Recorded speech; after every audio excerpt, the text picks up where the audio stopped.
Welcome to Industry Ignited, the podcast that sparks bold conversations with leaders driving innovation in industry, manufacturing, and business strategy. I'm your host, Dr. Leeanne Aguilar.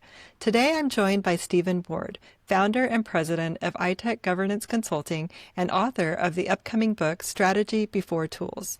With over 30 years in technology, including 2 decades in financial services, IT, Stephen has made it his mission to help leaders shift from reactive oversight to proactive governance, aligning IT, AI, cybersecurity, and compliance with real business goals.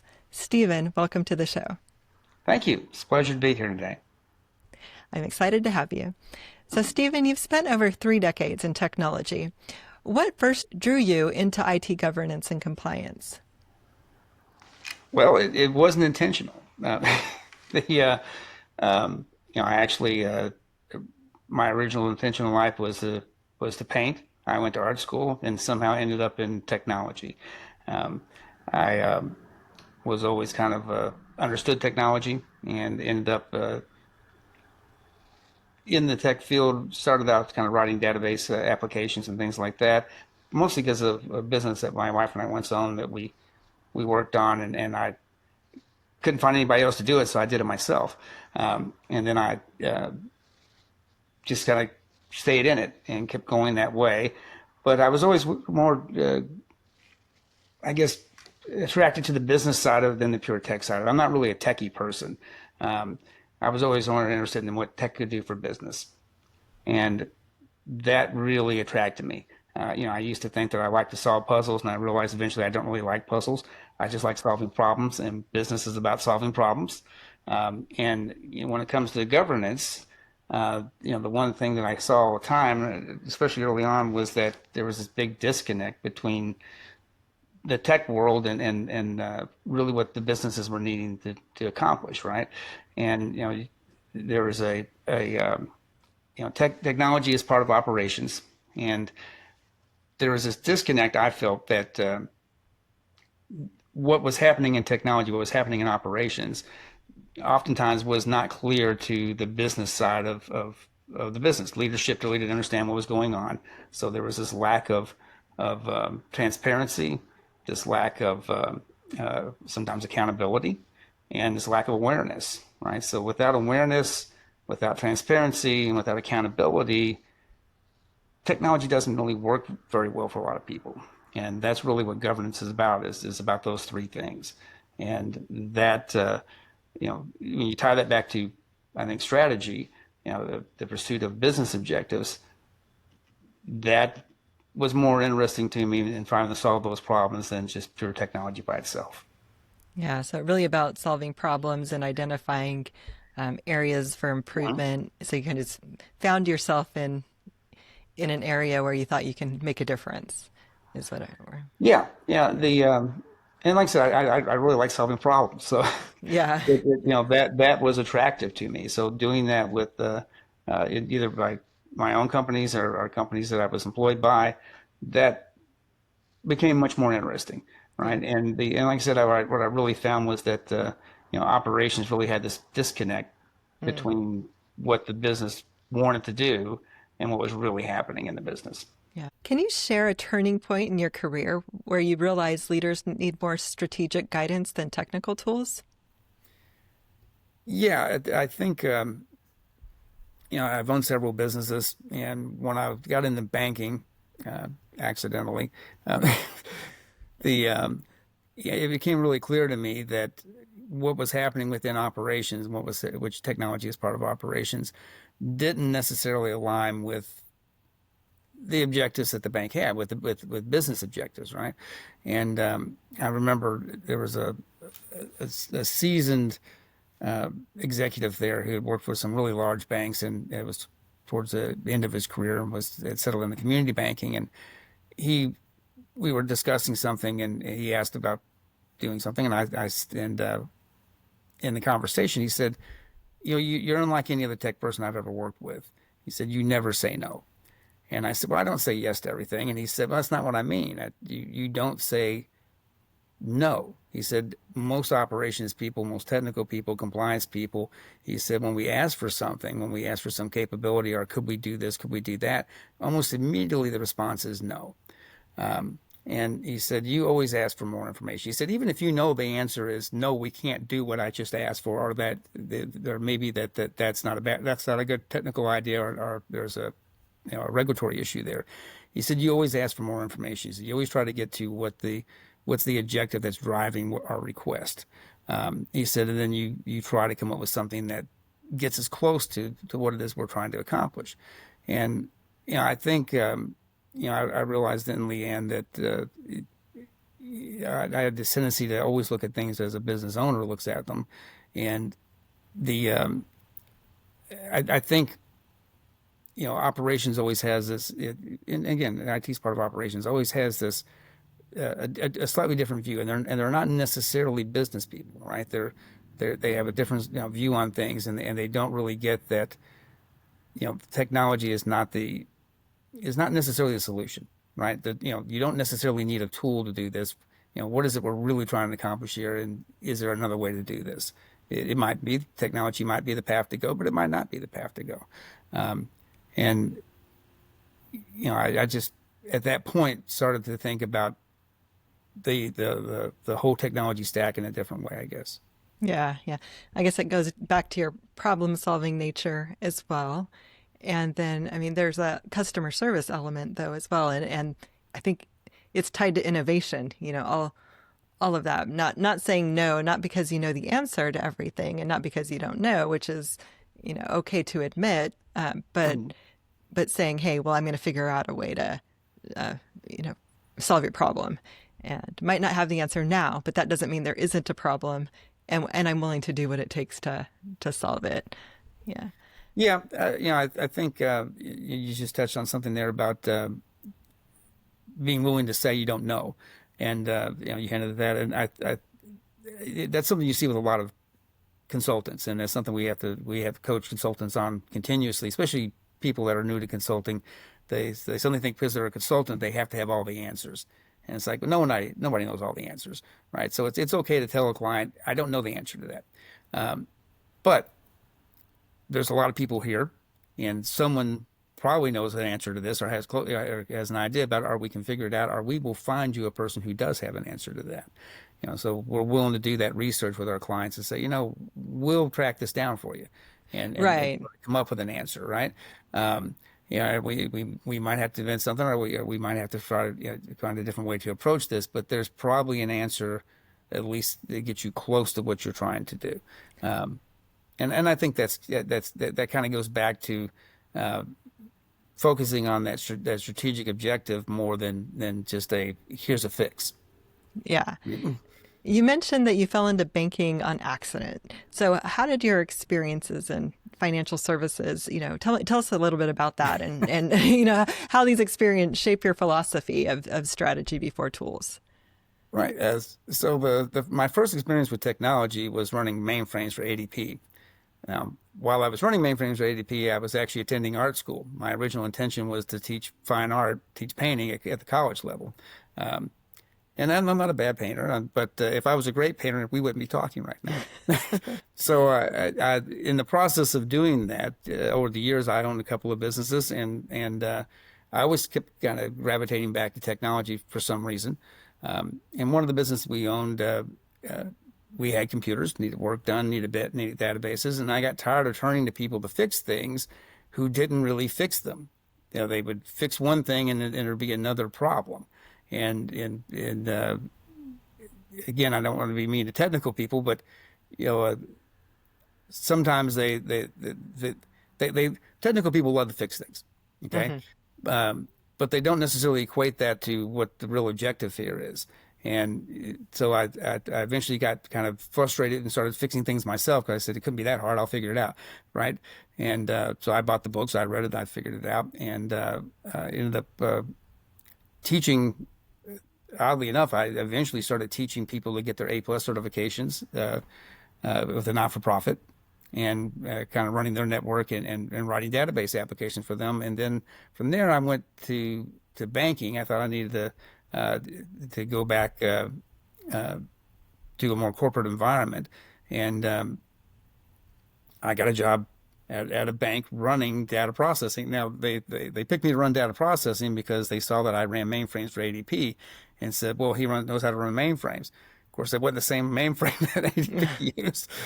One with the banks was using Unisys, the ADP used IBM's, so it was a little bit different. But again, it was just solving problems, right? So I went and started as that, and then took over IT. All of IT got data processing back as part of that, and eventually became the CIO. Then eventually became the COO for that bank. And when the CEO of the bank made me the COO, I'd been to a Gartner conference and came back, and he called me and said, well, I guess you saw the emails that were flying around last week. And I said, yeah, it looks like you made some changes while I was away. He said, yeah. And he kind of walked through some of those with me in more detail. And he said, you probably noticed there's nobody over such and such. And I said, yeah, I figured that out. Are you bringing in somebody? He said, no, Steve, I'd like you to take that. And I said, well, whatever you want me to do, I'll do the best I can. But you realize I never worked at a branch. I never ran loan operations. So putting me over all these operations groups, I don't think I really know what to, I don't know how to do those jobs.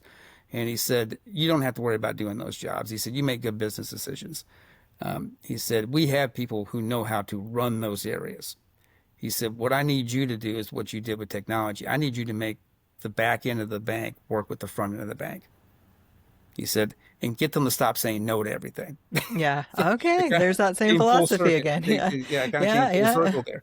So, so I, like I said, did not intend to go into banking, but ended up there.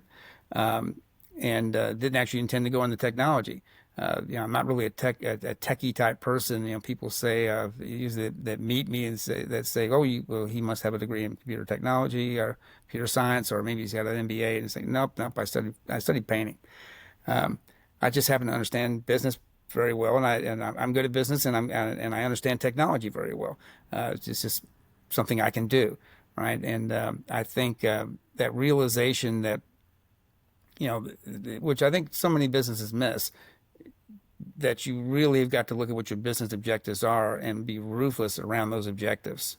I think so many times, especially you see this a lot in small and medium-sized business, they have difficulty finding the time to work on the business. And so they are trapped at this other level, right? And they're working in the business all the time. And I tell people a lot of times that, look, I hate to tell you this, you think that the executive team or the board is steering the company. You're probably wrong. Operations is driving your company, and usually the tail wags the dog. Yeah. Because if you can't get operations, whether it's compliance, whether it's back office operations, accounting, tech, if you can't get those people's buy-in and get them to do whatever it is your objectives that you're trying to pursue, nothing's going to change. They're going to keep doing what they do. And their solution to almost everything is give me another body or give me another tool. And my question always back to the leadership is, well, wait a second, what is it you're actually trying to accomplish here? And is another body or another tool going to actually accomplish that? Why would you do that? Does that really could you do that without these things? And I think, most of the time people are so involved in the day-to-day things that they just start piling that all on. One of my associates, one of my partners, he's done a lot of work as a fractional COO.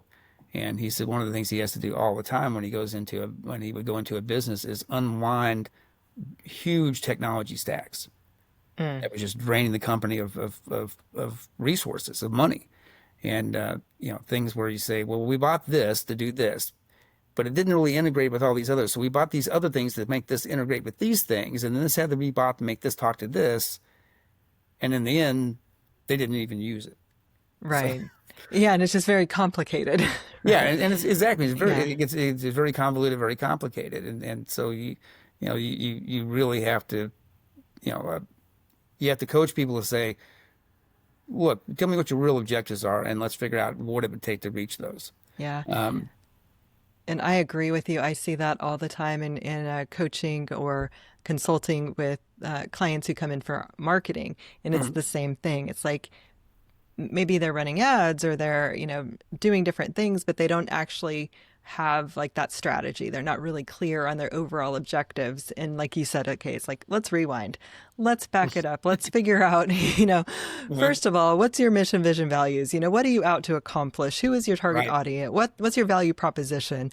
What is, but when it comes down to what are you wanting to accomplish? And without that overarching goal, then you can't create the strategy to get there and an effective marketing campaign to get there. So, Yeah, what's kind of funny about that, you just hinted to about it right there, I think, is that the people are usually good at doing whatever it is that they're in the business of doing, okay?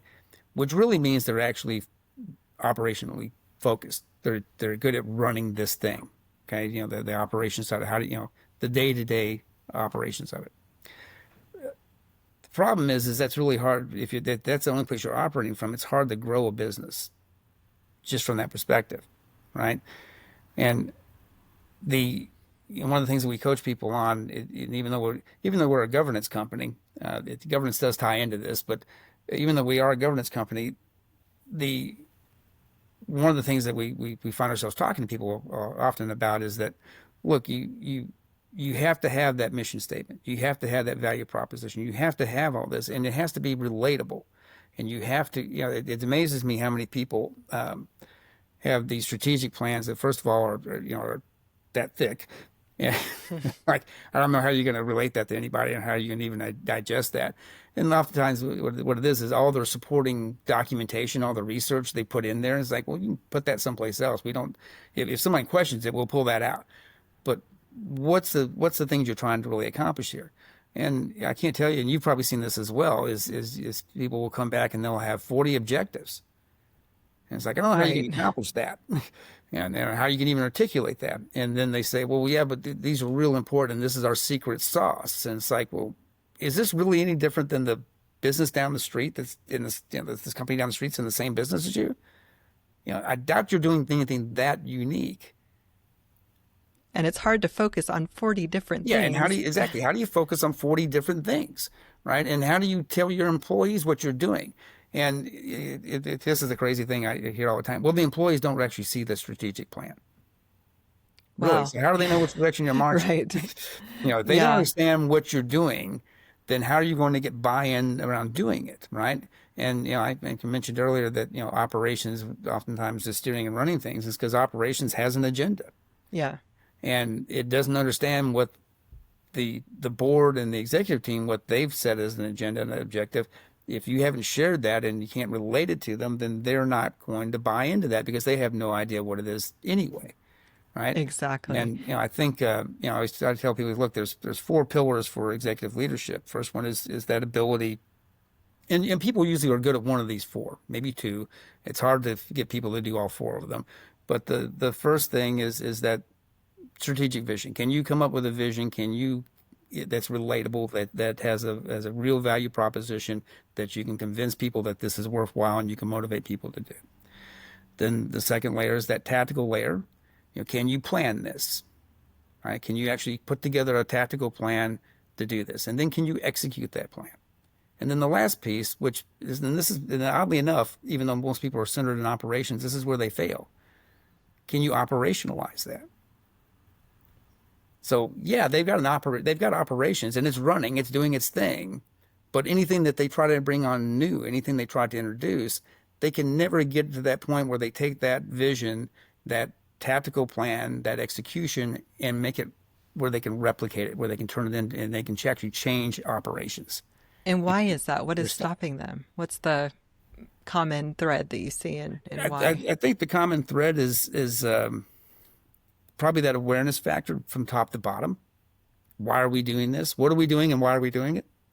Right. So there's awareness around this, and this goes back to governance because this is what governance really is. Governance is about the awareness of what you're doing, of what's being done, Transparency is so not only are we aware of what's going on, but are we transparent enough that everybody can see, is this truly what's being done?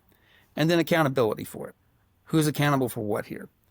Right? And can you prove the accountability? So it's one thing to say that, that this you're all aware of what we're doing. It's another thing to be able to say, we're transparent in that, but then they actually say, yeah, but can you prove from an accountability standpoint that it's actually happening?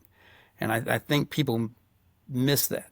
And so they get wrapped up in that day-to-day operations and they lose sight of that other. So, whenever everybody's looking at something, and this kind of goes back to the idea around the strategy before tools, which it's kind of funny how that came up. That title came up with people. I was having conversations like this with other people, and at one point someone said, and a lot of people told me you should write a book, and I always kind of laughed and I said, well, who would want to read all that? And I didn't think it was that interesting or that unique, really.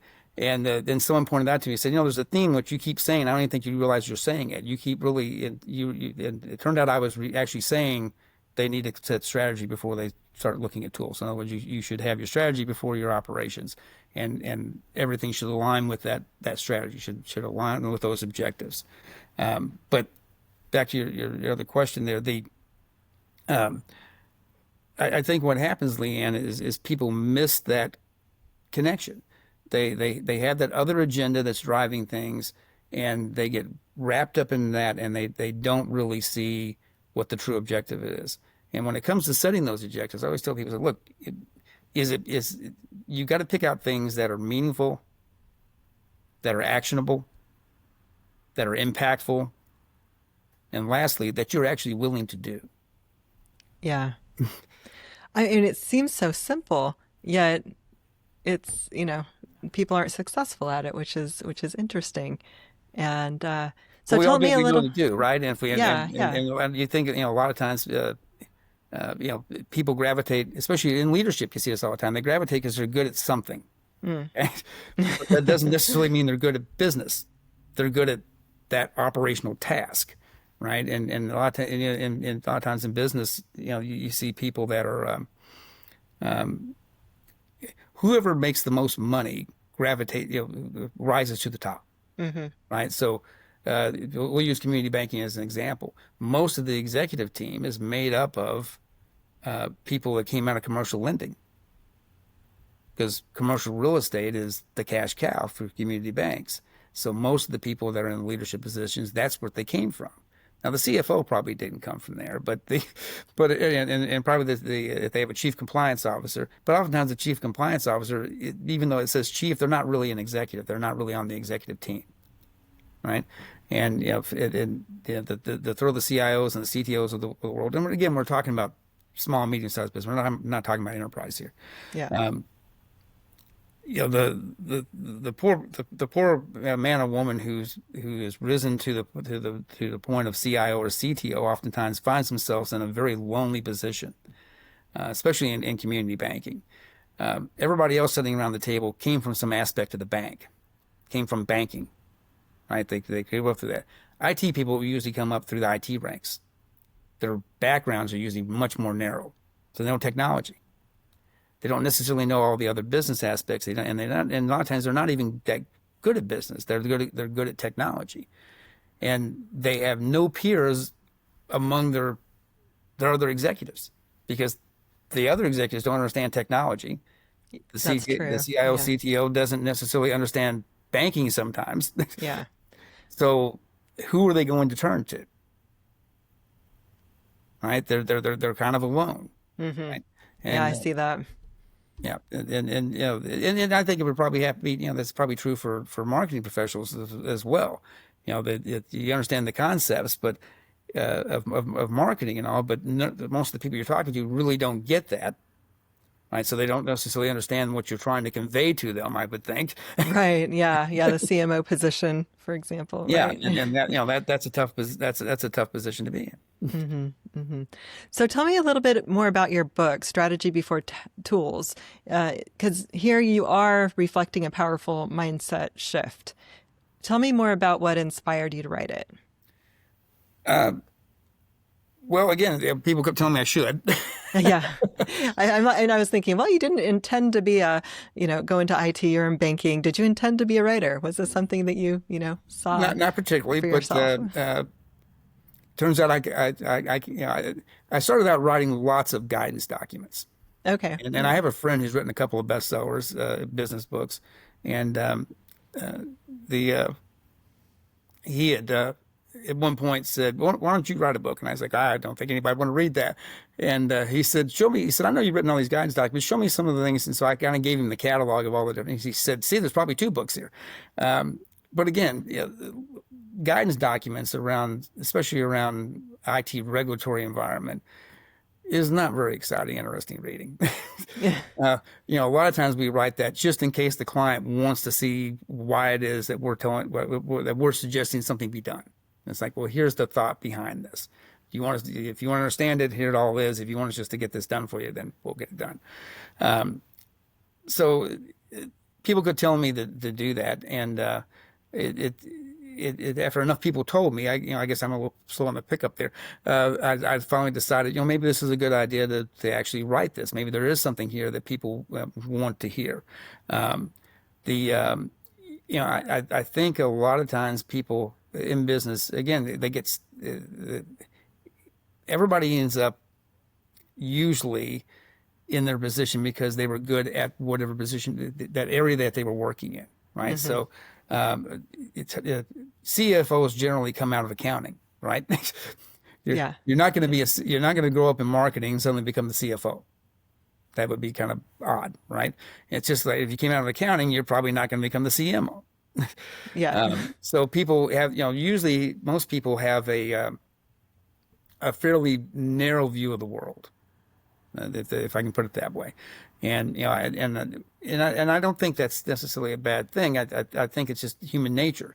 Everybody has their own door perception that they look through, and it's really hard for everybody to see other people's perspectives and the broader picture of things. That's something that I've always kind of been not an expert at doing, I don't think, but I've been able to put myself in other people's positions and kind of see broader picture of things. And I think that it's beneficial for people to kind of see things that way. And then the other thing, which I'm just really passionate about, is that I think people waste a lot of money in technology. Okay, I think people overspend on technology all the time. I think technology is great when it works. It just doesn't work half the time, right? Yeah. So what do you see as some of the most common mistakes leaders make when it comes to IT investments in technology? Well, I think I'll tell you something the CEOs say to me all the time. And they're always trying to be supportive of their people, right? So they're trying to say this as diplomatically as they can, but they'll say, I think my provider, I think my partner, I think my team is good, but we don't know. We need a sanity check. We need somebody unbiased, somebody that's not drinking our Kool-Aid, somebody who's not in the middle of this to kind of take a look at things. And the first type of consulting I actually did was that type of consulting, was to come in and look at things and say, yeah, here's what really works. This is what not works. This is not working. This is some things you're not really considering that you maybe should consider, et cetera. Okay. And also, doing a little bit of calling balls and strikes there. So what I think people are missing, Leeanne, I'm going around the barn a long way here. I need to get your answers for you. Sorry. That's okay. That's my nature. I think what those leaders were saying to me is, it's a black box. We don't understand it. And the people giving us the information, we're not sure what they're actually saying. Okay. And something I kind of realized, that ITGC, my company, we don't sell technology. We sell guidance. Okay. We're very good at what we do. But we don't care where you buy your technology. And the reality is, and this is I think the root of a lot of the problems, is that business leaders whether it's, there's just, a senior vice president, an executive vice president, or the president of the company, the CEO, or the board. Everyone that they're talking to about technology usually has some type of bias. Right. Okay.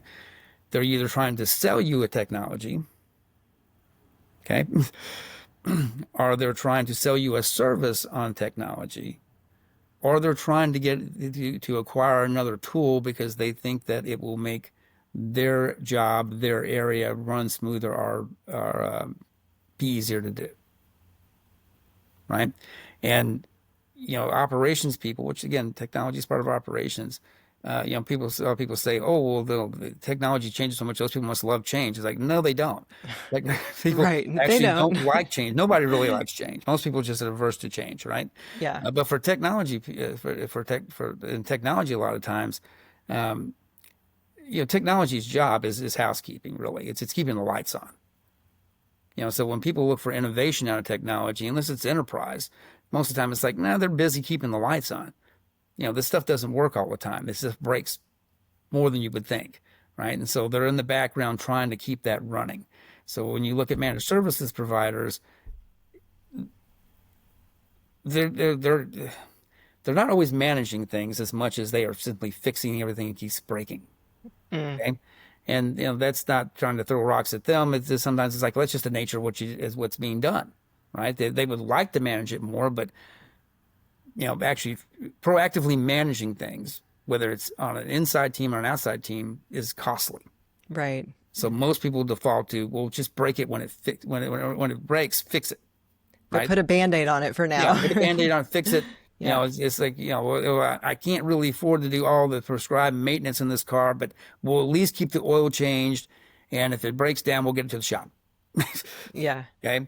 All the other stuff, maybe we can, maybe we can't. Right. And so I think business leaders are kind of trapped in that. So what they were kind of looking for there is that we need somebody to tell us outside. And, we've had some over the years, I've worked with some larger institutions that actually had people that kind of did whatever the team I was leading did. Okay. And but they still hired us. Okay. And when asked why, the comment was always, well, a lot of the things you guys do, we're big enough. We have people that do that on the payroll. But what we don't have is somebody with an outside view, with that different perspective. Yeah. And you guys sitting in all of our meetings, sometimes you don't say anything, but every month or so, y'all say something, and this is their quote, not my words. Every once in a while, y'all say something that's absolutely brilliant. And the reason I think that they thought it was brilliant is because it didn't occur to any of them. And they'll say that if we hadn't have heard that, we would have wasted tens of thousands of dollars following something that really wasn't going to work, or that was going to have to be redone because we didn't take this into account, because we were also in the middle of this, that we didn't see the broader picture of it. Yeah, I can't see the forest for the trees, and I mean, I see that a lot as well. And people are way too close to an issue. It is hard to be objective and to remove themselves and to see the bigger picture because they're too close to it. And there's an emotional aspect to that too, right? And the bias that you spoke about. Yeah, I mean, everybody's got that, and even we have that, but we try to separate ourselves from that, and try to keep asking that question, keep stripping it back. What does this mean? What does it mean?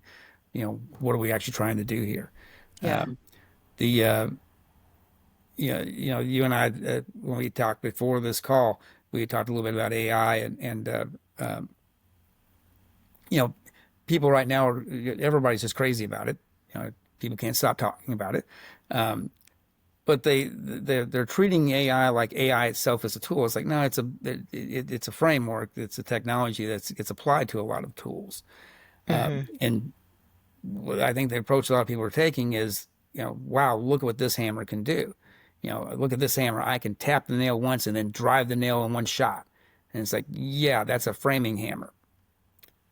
That's amazing. Look what it does. Yeah, isn't that cool? Isn't that great? We need one of these. It's like, yeah, but the business objective, what are we actually trying to do here? Well, we're hammering things. It's like, well, wait a second. We're building picture frames. We're not framing houses.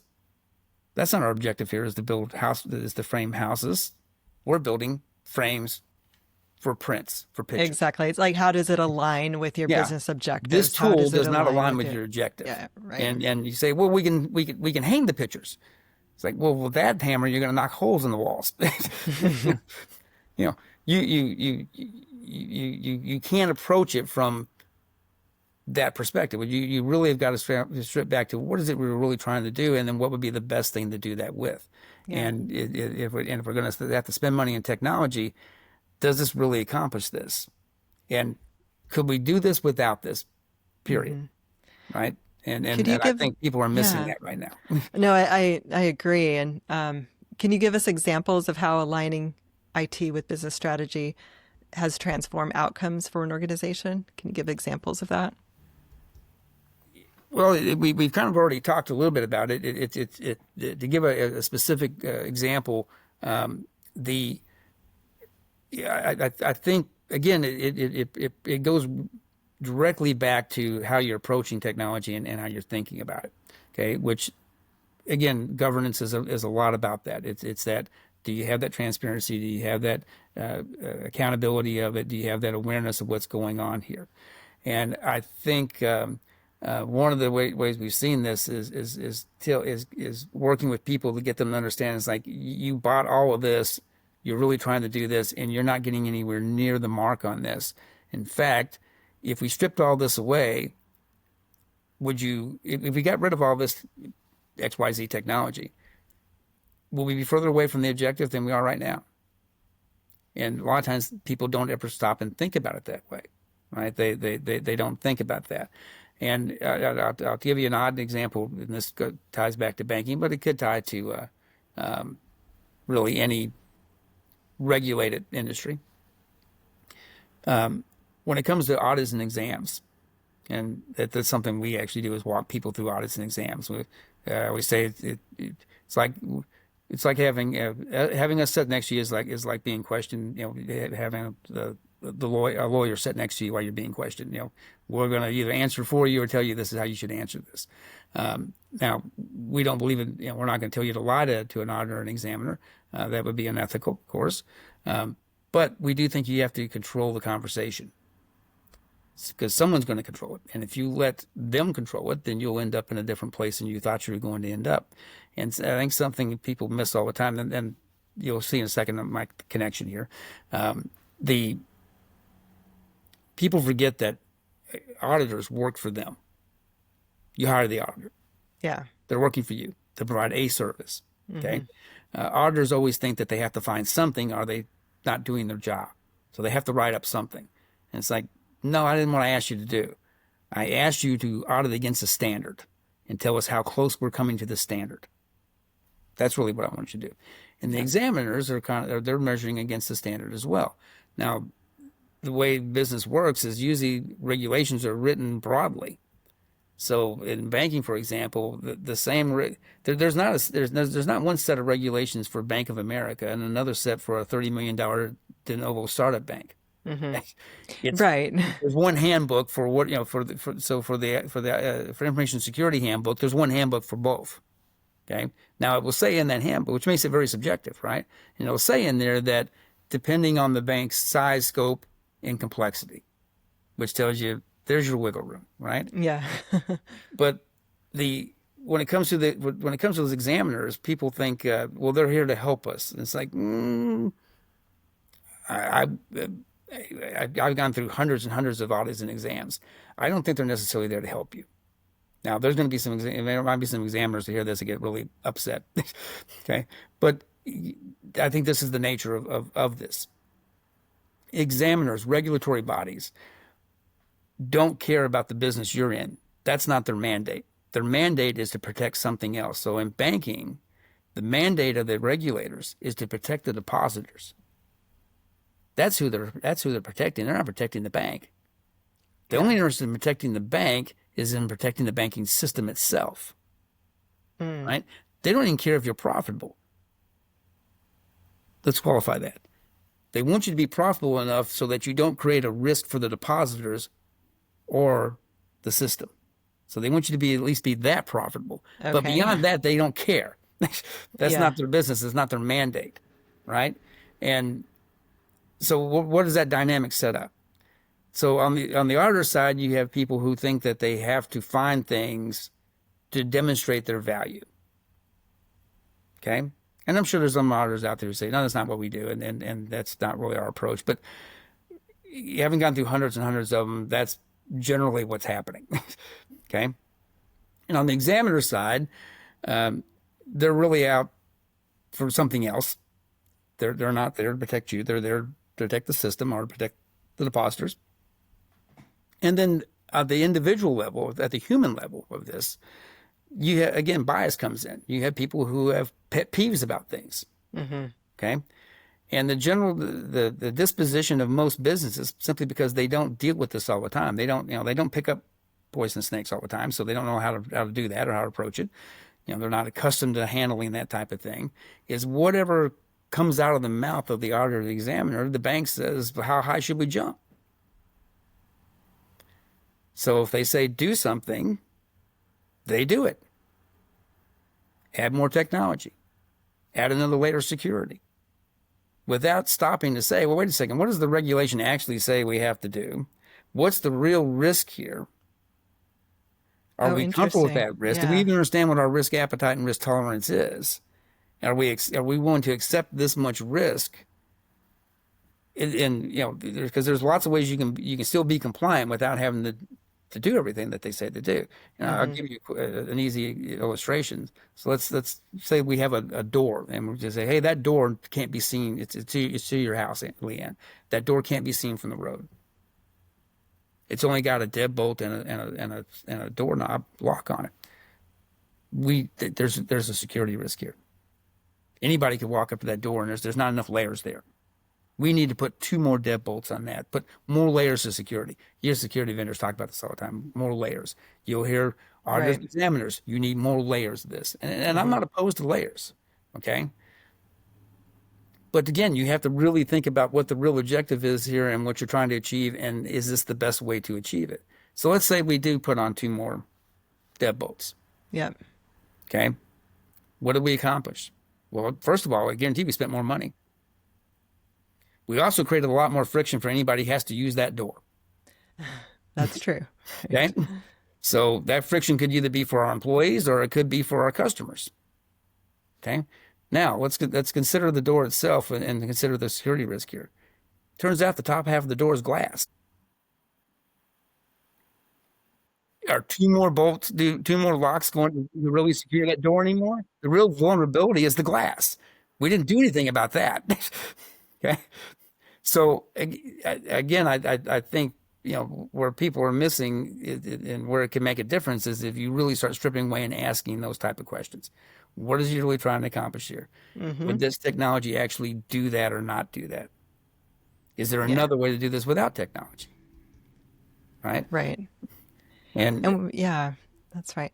And we talked a little bit about AI and the rapid technology. I mean, it's advancing at such a rapid pace, and I mean, it's impossible to keep up, and it's very costly, right? So how do you advise leaders to balance innovation with governance in that situation?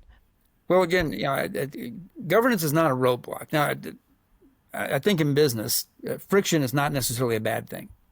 Okay. Having a little bit of friction in things keeps us from, without friction, you can't keep the car on the road. Right. Yeah. So Right. you have to have a little bit of friction to keep things under control. But governance is not a roadblock. Governance actually reveals things and helps you get, helps keep things above board and helps you get to solutions faster than not having any governance. Without that governance, without that transparency, without that awareness, you really don't have a clear idea of what's really happening, right?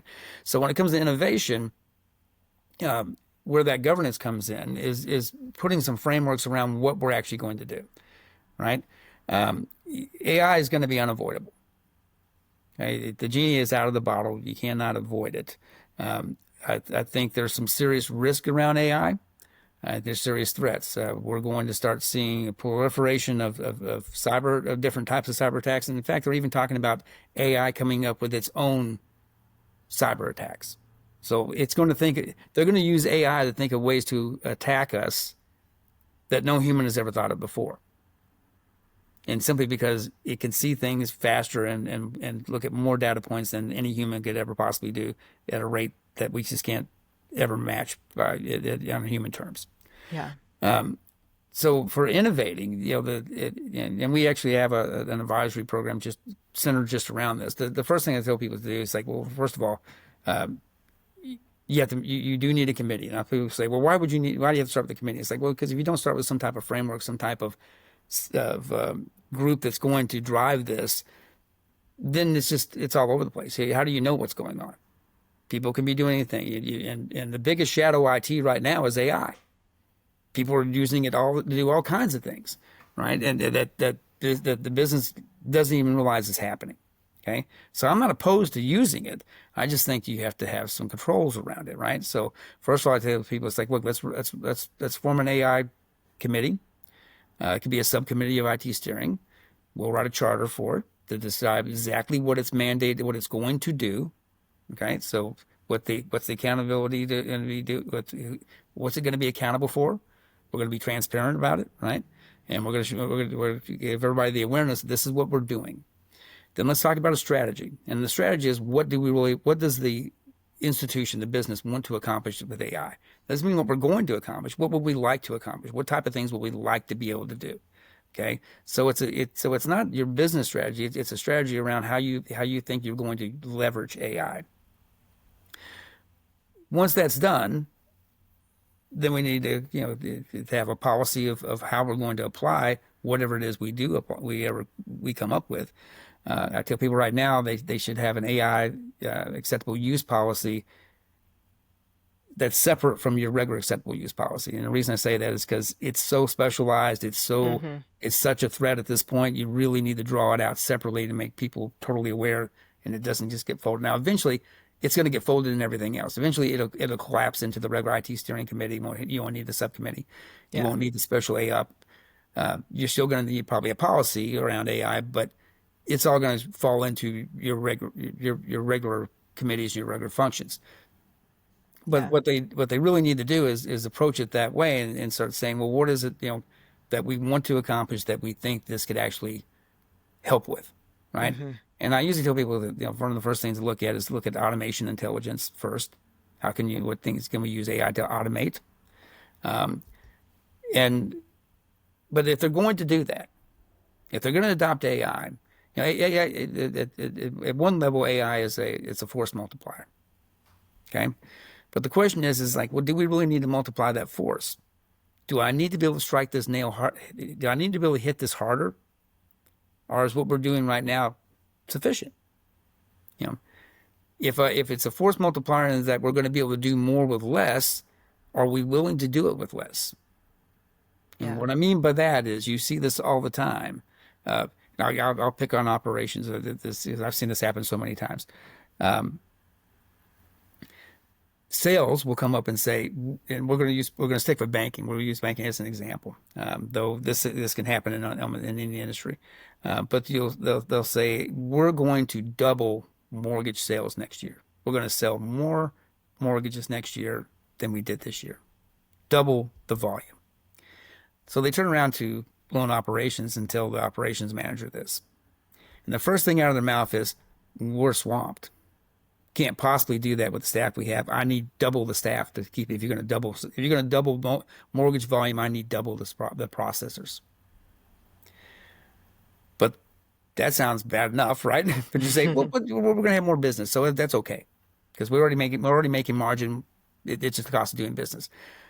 But I can't do that after you get the mortgages. If you're going to get the mortgages is about speed, not about rate. Rate's a shiny object that gets people's attention. Selling mortgages is about speed. How quick can you close the house, right? So if you're going to do that, I need those new bodies now. So you got to front load the expense. Right. I got to train these loan processors so they're ready to handle all this new business you're going to bring in. So let's say we're a small bank, we have 4 processors. We now have 8. A year goes by. Sales is always overly optimistic, right?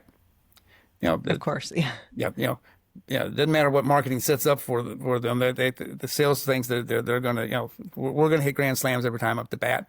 Yeah. And you need them to be optimistic, right? If they weren't optimistic, I really wouldn't want them around. Okay? Good So point. They need to be optimistic.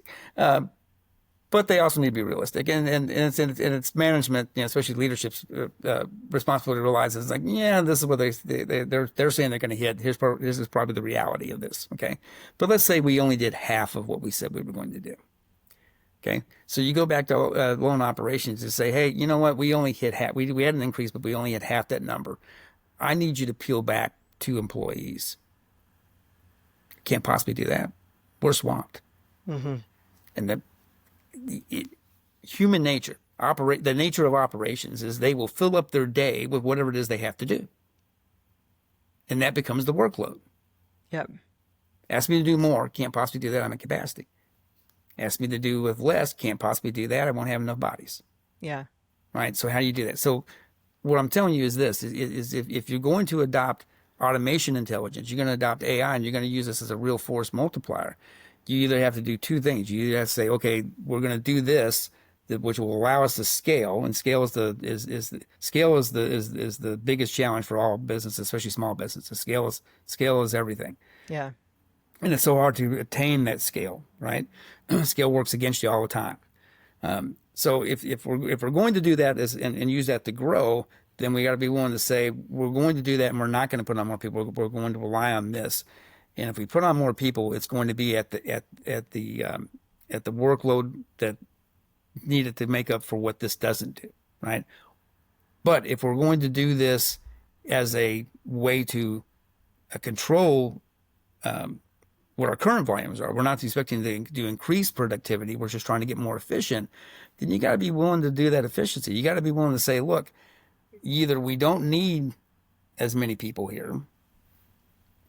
And I'm not advocating that we start firing people, but I think that's going to be a big result of AI. Is a lot of people are going to find themselves with not much to do. Yeah, it's an unfortunate thing that's going to happen. I'm not sure how business and society is going to deal with that, but I think it's a real threat. But if we're going to do that from a business standpoint, then and we're doing it so that we can scale. Then you are doing it so that we say, look, our margins are out of whack, or we're not efficient. They're not efficient enough. Our return on the asset is not great enough. We have to do this in order to control headcount. Then you got to be willing to either move those people to other positions that would be more productive, or eliminate those positions. Mm-hmm. Okay, and most people aren't willing to do that. So, if our business was digging trenches and we had 20 laborers out there digging ditches, and we suddenly decide we're going to buy a backhoe, we only need 2 people to operate it, and it can dig in a day 10 times what these 20 people could do. What happens half the time is you look out there and what do you see? You see one guy operating the backhoe, one guy standing there waiting in case he can't do it, and 18 people standing around doing God knows what. Because nobody was willing. And why? Why do you think that is? Because I think deep down inside, most of us are nice people, and we don't want to put people out of a job. We don't want to do that. But then at the same time, I think the flip side of that is I think that there are lots of us in business and in society who don't want to do any more than what we're currently doing.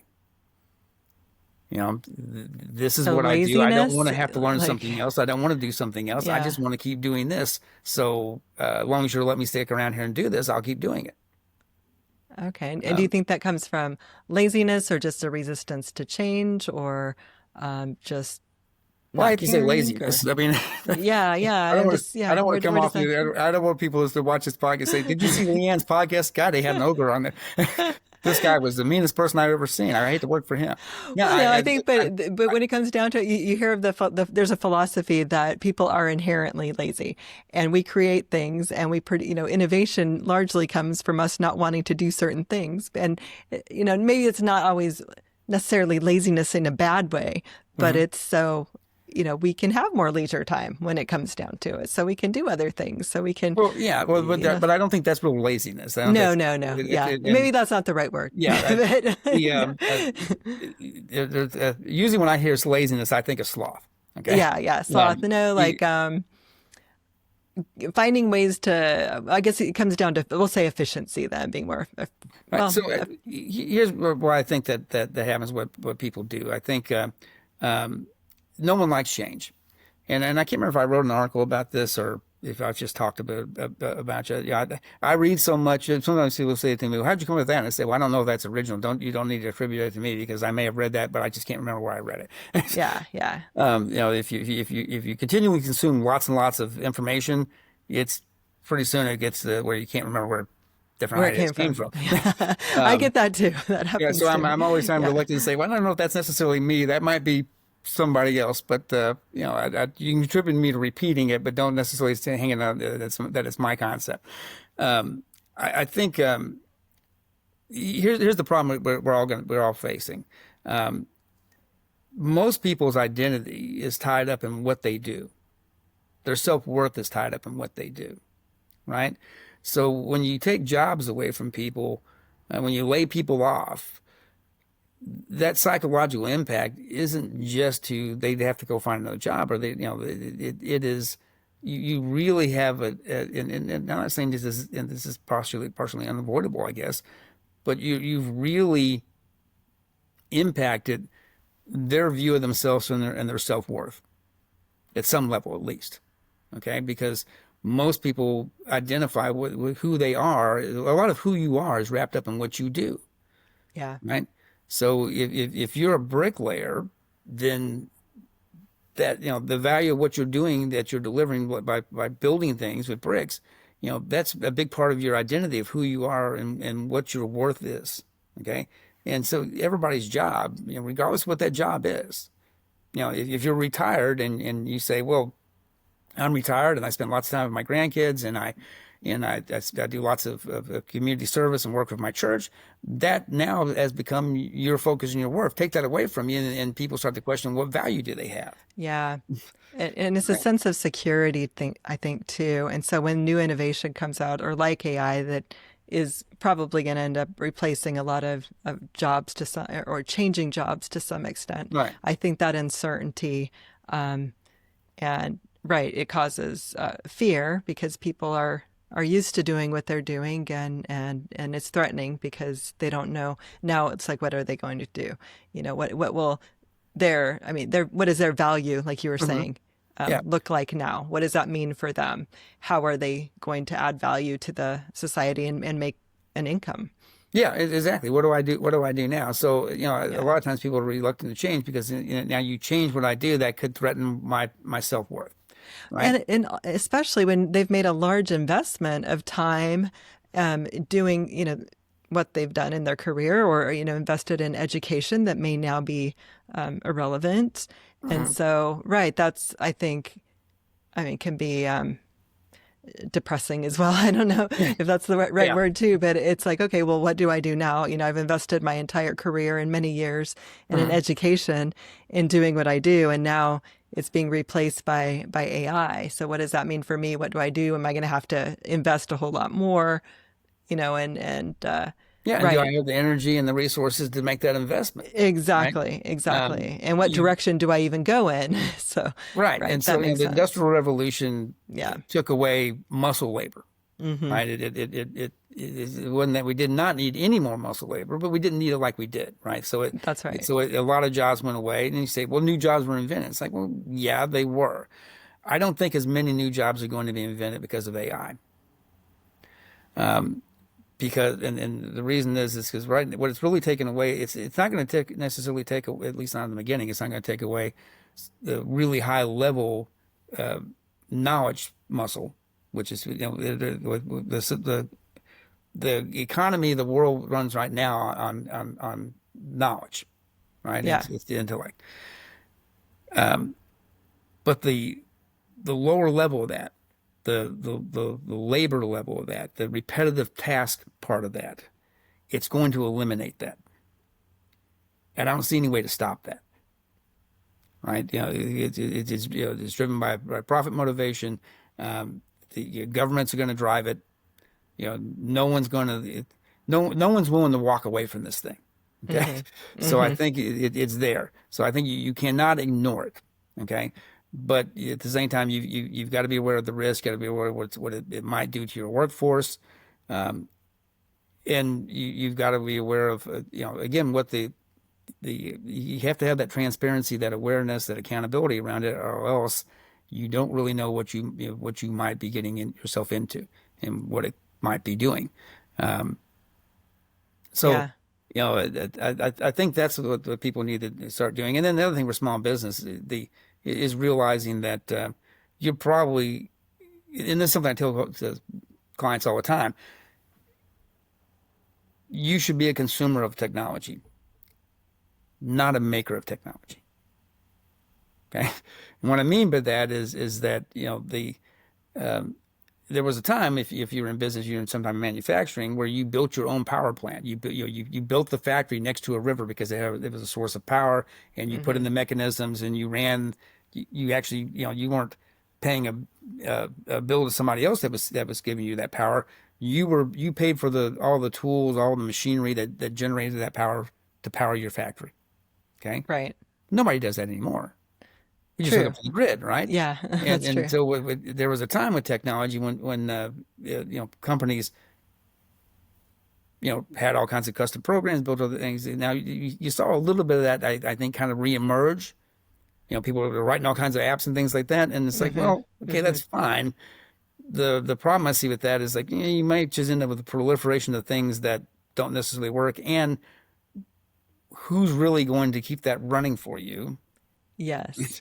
Yeah. And what security risks are there that you maybe don't even know exist, Right. right? Well, So we I ran think into you that, really yeah, need with to go ahead. yeah. Oh, I'm sorry, with website development, over the years, found the same thing. I mean, it used to be that we were coding a lot of very custom websites, but now with or content management systems that are constantly being supported and updated, and they have plugins that you can purchase that are being um, updated and supported on a regular basis, that in a lot of cases it's better, instead of having a completely custom site built, that it's a lot more expensive, and then maintenance of it and the security down the road is going to take a lot Hmm. more to update and more costly to maintain. Using programs that are already out there and finding Right. solutions and plugins that already exist, that are already being supported, and it minimizes the need to rebuild, and it less there reduces security risks and that kind of thing. Yeah, and I Yeah. think with AI, I think you're gonna get to a point where you'll open up a program and you won't even type. You'll just start talking to it Yeah. to say, I need a website that's like this, and you say, well, here's some examples of scopes of work that we do. Here's some things that we've written.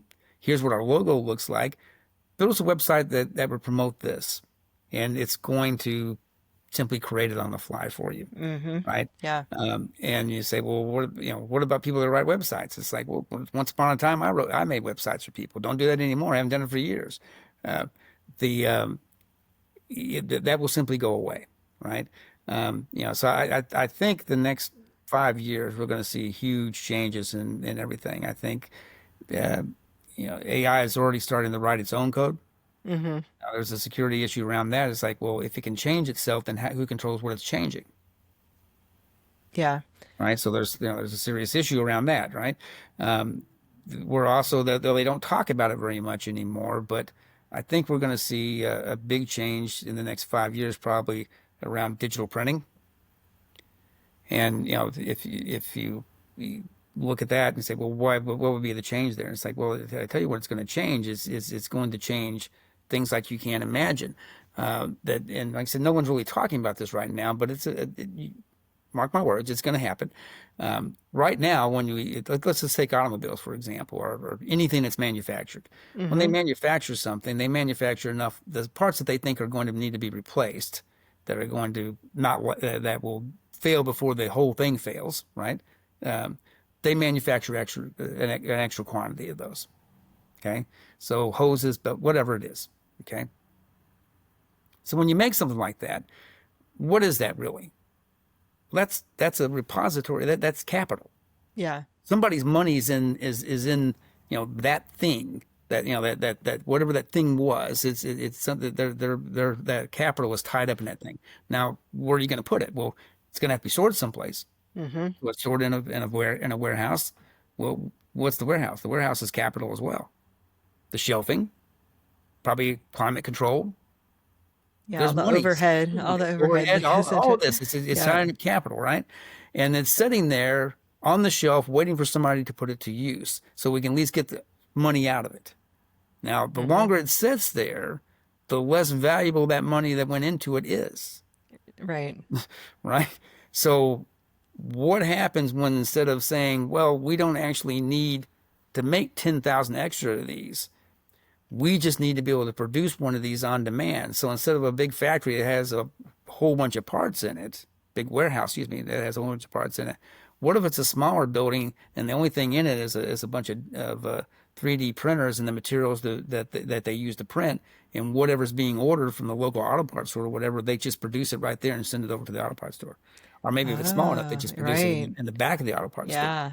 So now you Now, don't have inventory that's sitting there and right, exactly. wasting money. There's a huge financial driver to do that. This technology, Yeah. the shirt I'm wearing. They can now digitally print almost anything, and this is cotton, but they can make it they can make it feel just like cotton, right? Now, what if I wanted this in blue? Well, I could just download the file and just print it, Yeah.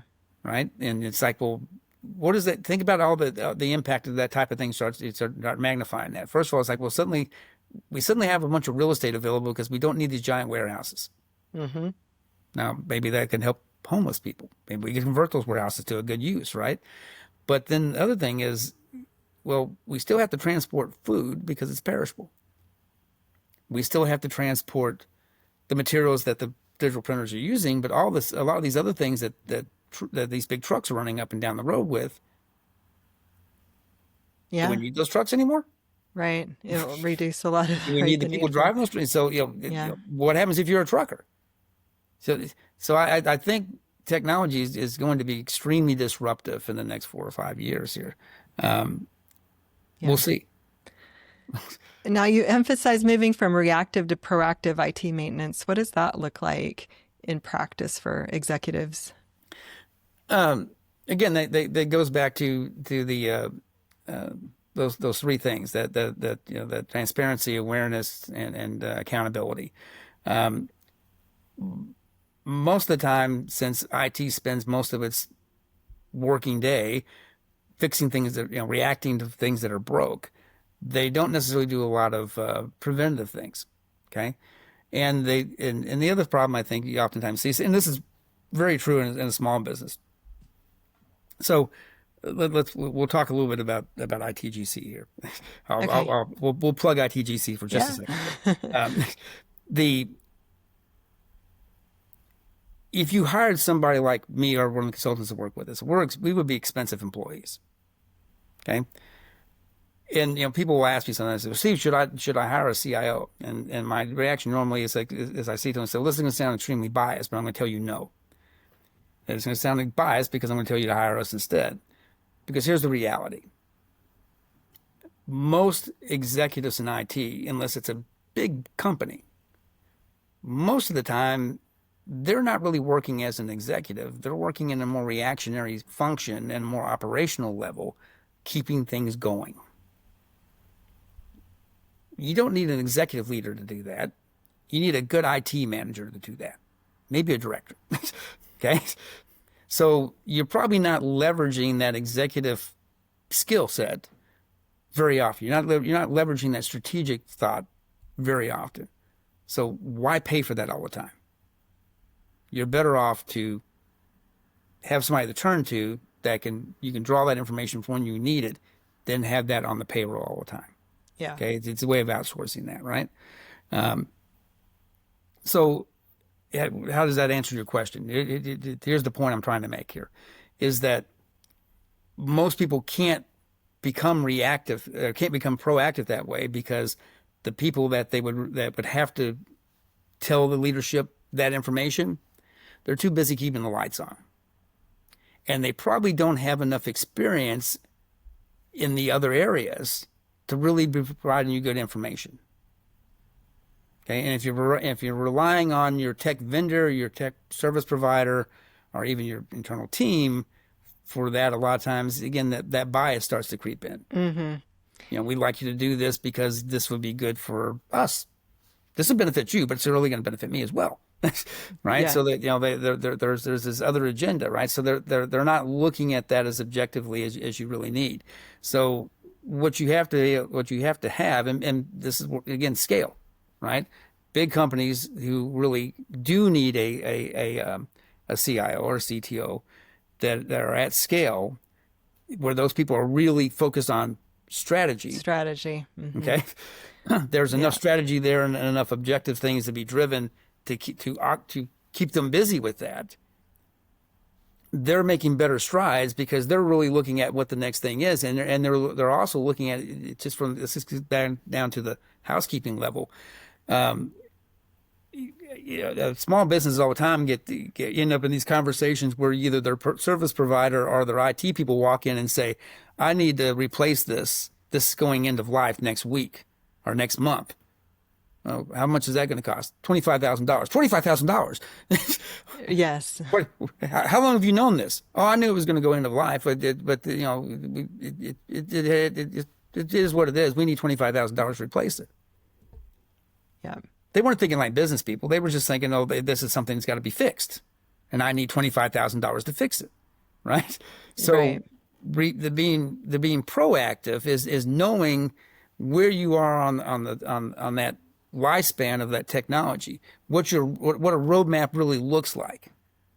How much is this technology really costing you? When's it going to have to be replaced? What are our options for replacing it? Mm-hmm. I always tell people when we're working with somebody, and like I said, we work with lots of IT managers, and even for a small company, if they have a CIO, again, a lot of times they're being forced to operate at that operational level, right?